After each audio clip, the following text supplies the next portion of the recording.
The tolling of this bell changed the lives of hundreds of people.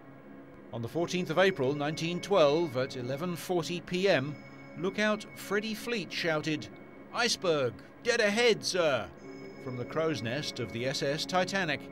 But despite this, the Titanic struck the iceberg in the Atlantic Ocean, 453 miles southeast of the Newfoundland coast. Built in a Belfast shipyard in Ireland, the Titanic is an iconic piece of history. At the time, she was the largest ship ever built, and thanks to state-of-the-art technology used during construction, was regarded as unsinkable. In fact, at the time, Titanic was the largest moving object ever built by mankind. Her length exceeded 880 feet, and she had a beam of more than 90 feet.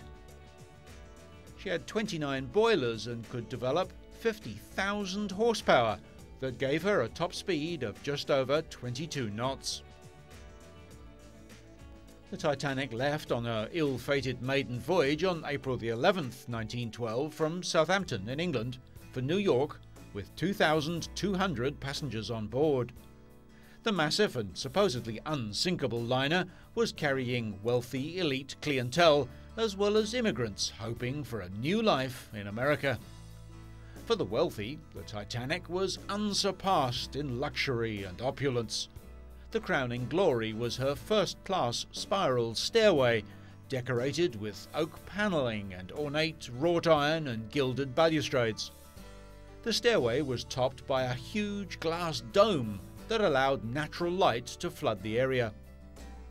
The staterooms, or first-class accommodation, were meticulously appointed. The second and third-class passengers had the equivalent of first class on most of the other liners of the day. Titanic struck the iceberg and eventually over 1,500 people perished, mainly from hypothermia in the -2 degrees Celsius Atlantic waters. Far too few lifeboats were fitted to Titanic, and it was inevitable that many would die should the ship sink. Only one ship was near enough to assist the Titanic, the RMS Carpathia. However, she was 4 hours steaming from the disaster zone, and this was far too late for the souls in the freezing water. But Carpathia was able to save the 706 people that had found places in the life rafts that were launched.